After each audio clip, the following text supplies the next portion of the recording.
আচ্ছা, প্রথমেই তোমাদের আর্টস কমার্সের স্টুডেন্টদের জন্য একটু বলে নেই। হ্যাঁ, তা আজকে একটু ত্রিকোণমিতি সম্বন্ধে বলে নেই। তাহলে কেন আমি গুরুত্ব দিচ্ছি নিশ্চয়ই বুঝতে পারছো। আর্টস কমার্সের স্টুডেন্টদের জন্যই আমি গুরুত্ব বেশি দিচ্ছি, একটু নিশ্চয়ই বুঝতে পারছো। যারা অভিজ্ঞ নয় তারা তোমাদের দাদাদের কাছ থেকে, সিনিয়র দাদাদের কাছ থেকে জেনে নেবে যে কেন আমি আর্টস কমার্সের স্টুডেন্টদের বেশি গুরুত্ব দিচ্ছি এই ব্যাপারটা। ঠিক আছে, পড়াশুনো তো করবে, সবাই চান্স পাবে, খুব একটা অসুবিধা হওয়ার কথা না। অনেক কাউন্সিলিং হবে, স্পট কাউন্সিলিং হবে, সেহেতু একটা চান্স হয়তো একটা তোমরা পাবে, সেটা অসুবিধা হবে না। কিন্তু আমি আর্টস কমার্সের জন্য বলছি, দেখো এই ভ্যালুগুলো সবই তোমাদের মুখস্থ করে রাখতে হবে। সাইন, কস, ট্যান, ঠিক আছে, ভালো করে দেখে নাও। এই তিনটে করলেই কিন্তু আমার অন্যগুলো হয়ে যায়। তাহলে সাইন 0 ডিগ্রি 0, সাইন 30 ডিগ্রি, এটা 30 ডিগ্রি আর π/6, ঠিক আছে, পাই রেডিয়ান মানে 180 ডিগ্রি, 45 ডিগ্রি আর π/4, 60 ডিগ্রি π/3, 90 ডিগ্রি π/2, ঠিক আছে। তাহলে সাইনের ভ্যালু, কসের ভ্যালু, কস 0 ডিগ্রির ভ্যালু, কস 30, কস 45, কস 60, কস 90-র ভ্যালু, সবগুলো ট্যানের ভ্যালু সব মুখস্থ রাখতে হবে তোমাদের। আমি আর ডিটেল বলছি না, 9, 10-এ একবার করেছো তোমরা, সেইভাবেই তোমরা করবে, মুখস্থ করবে। তাহলে সাইন জানলে আমি কোসেক জেনে যাব, ঠিক আছে, তার উল্টোটাই হবে কোসেক। কস জানলে তার উল্টোটা হবে সেক, আর ট্যান জানলে তার উল্টোটা হবে কট, ঠিক আছে। তাহলে এগুলো সাইন, কস, ট্যান, এই তিনটে যদি তোমরা মুখস্থ করে নিতে পারো তাহলে আর অসুবিধা নেই। মুখস্থ করাই আছে তোমাদের, একটু দেখে রাখবে আর্টস কমার্স স্টুডেন্টরা, তোমরা মাধ্যমিকে করেছো। তাহলে মাধ্যমিকের পরে আর্টস কমার্স 2 বছর ধরে তোমাদের পড়াশোনার সাথে কোনো যোগ থাকে না, বুঝতে পেরেছো। তারপরেই তোমরা চলে আসো পলিটেকনিক পড়তে। তা সেহেতু সেই কারণেই তোমাদের বারবার করে সতর্ক করা, আর কিছুই না। মাধ্যমিক পরীক্ষা দিয়েছো 2 বছর আগে, অর্থাৎ তোমরা সব কিছুই প্রায় ভুলে গেছো, ঠিক আছে। এরপরে তোমরা চলে আসো একেবারে ডাইরেক্ট পলিটেকনিক পড়তে, কোনো জেক্সপোর ব্যাপার নেই, কোনো এন্ট্রেন্স পরীক্ষার ব্যাপার নেই। তাই ফলস্বরূপ তোমাদের যা রেজাল্ট হবার সেই রেজাল্টটা হয়, সেটা তোমরা কলেজে যখন ভর্তি হবে সিনিয়রদের কাছ থেকে জানতে পারবে, ঠিক আছে। আমি নাই বললাম। এবার চলে আসো, এই ভ্যালুগুলো সব তোমাদের লাগবে, সতর্ক করে নিলাম আগে থাকতেই। তারপর এই ভ্যালুগুলো দেখে নাও। এখানে সাইন থিটা পারপেন্ডিকুলার বাই হাইপোটেনুস, লম্ব বাই অতিভুজ, কস থিটা ভূমি বাই অতিভুজ, ট্যান থিটা লম্ব বাই ভূমি। এখানে এই ভ্যালুগুলো লেখা আছে, ছবিটা দেখে নেবে। পি মানে পারপেন্ডিকুলার মানে লম্ব, তাহলে সূক্ষ্মকোণের এটা হচ্ছে সূক্ষ্মকোণ, বিপরীত বাহুটা লম্ব, আর অতিভুজ এইটা 90 ডিগ্রি, বিপরীত বাহুটা অতিভুজ। তাহলে এইচ হচ্ছে হাইপোটেনুস অতিভুজ, বি হচ্ছে বেস মানে ভূমি।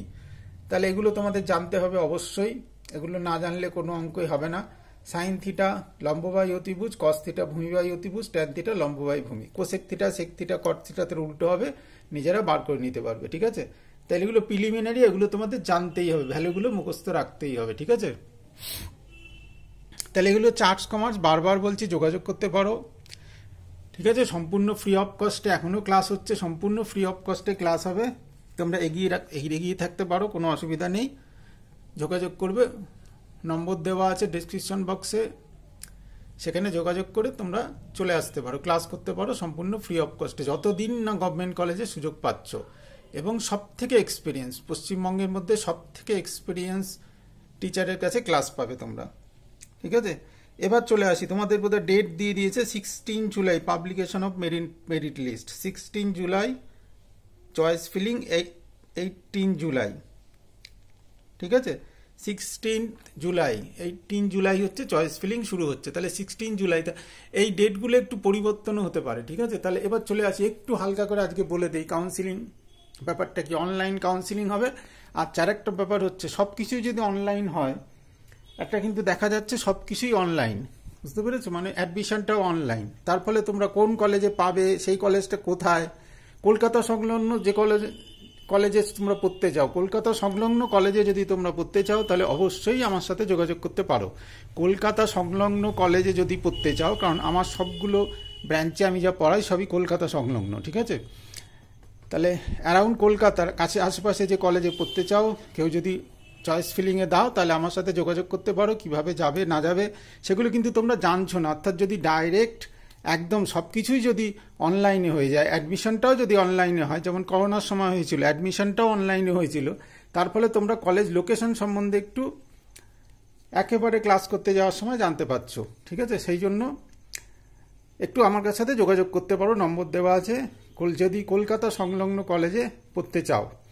এবার চলে আসছি কাউন্সিলিং। এই ব্যাপারটা খুব ইম্পর্টেন্ট, সেই জন্য কাউন্সিলিং ব্যাপারটাও কিন্তু খুব ইম্পর্টেন্ট হয়ে দাঁড়াচ্ছে। যেহেতু পুরো অ্যাডমিশনটা অনলাইন মাধ্যমে হবে, যদি সেরকমই লেখা আছে তোমাদের নোটিশে, তাহলে কিন্তু